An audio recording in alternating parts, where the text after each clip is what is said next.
What is up, Ludi Bros Army? It's your boy, Big Bro Lamar Ludi, sitting down today to go over another week of fantasy basketball.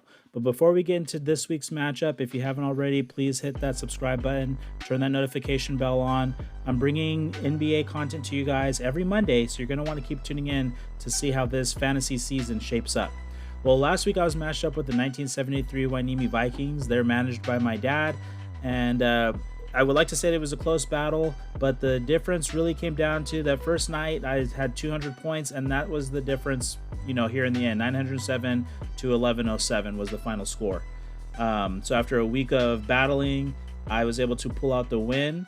That puts me up to a record of 5-3. My dad's going to fall to 3-5. So was able to bounce back from my loss to Team Stubing 2 weeks ago, and now I'm got a 5-3 record heading into this next week, where I'm going to be matched up with Team Titus, who last week he got lost pretty handily, but I think he wasn't updating his teams. This week we can take a look at the rosters, and I want to talk about something. When it comes to fantasy sports, you're going to have to go ahead and make sure that you're updating your roster regularly. Something here which we're going to notice when we take a closer look at the Wainimi Vikings. They have a team riddled with injury, and that's not going to give you a recipe for success when you're trying to play fantasy basketball. So let's look over my team. I was led by Drew Holiday. He had 4 games last week, and he totaled it out at 163 fantasy points, 72 points, 18 rebounds, 24 assists, and 6 steals, 3 blocks. He came in with some all-around effort against Cleveland, Miami, Houston, and New York. So that was some really solid production from him to lead the way. James Harden got 124 fantasy points, and Anthony Edwards, who's having a great campaign this year, he was able to chip in 133 fantasy points. Now, I did have to deal with a pretty serious blow. Jeremy Grant, he got hurt during the course of the week, and he ended up being diagnosed with a UCL sprain of his right thumb. They're going to reevaluate him in 6 weeks. So this goes back to what I was talking about, and you can see here over the course of that week, 57 points, then 41, 42. This was the game he got hurt, where he only had 27 fantasy points, and then he didn't play against the Brooklyn Nets. But they're going to just be reevaluating him in 6 weeks. So there's no guarantee that he's going to be coming back. I already have Zion on injured reserve. So I had to go ahead. I already made a move. I already dropped him off onto the waivers, and you'll see him this week's matchup with Team Titus. I picked back up Josh Giddey.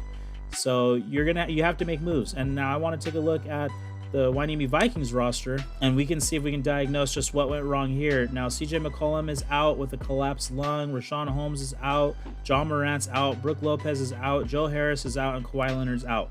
1, 2, 3, 4, 5, 6 players are going to be out. So you're trying to match up with only 1, 2, 3, 4, 5, 6, 7, 8, 9, only 9 guys.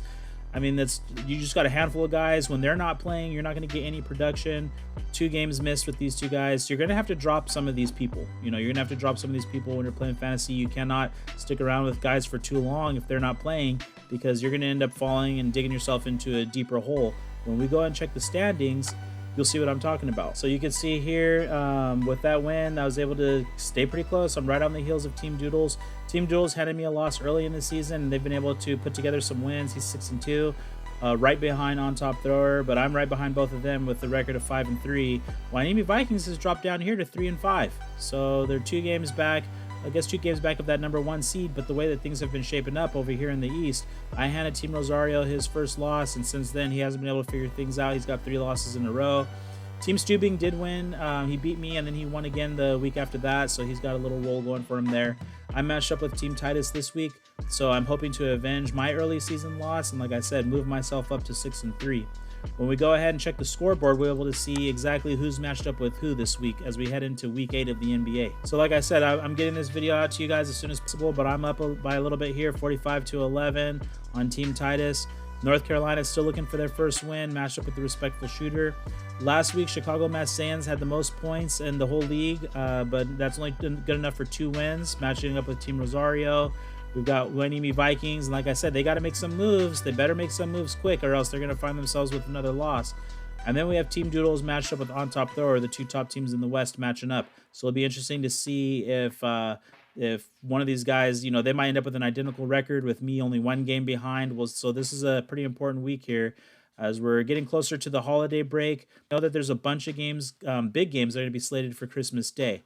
But as far as this week goes, I'm up right now on Team Titus. I'm looking for that win, trying to get a record of 6-3 and work myself up into that playoff picture. All right, well, thank you guys for tuning in this video. As I said, keep that notification bell turned on because I'm going to be bringing this content to you guys, and it's going to start, the race for the playoffs is going to start to tighten up, and you're going to want to check this out with me. All right, well, thank you for tuning into this video, and I'll see you guys next time.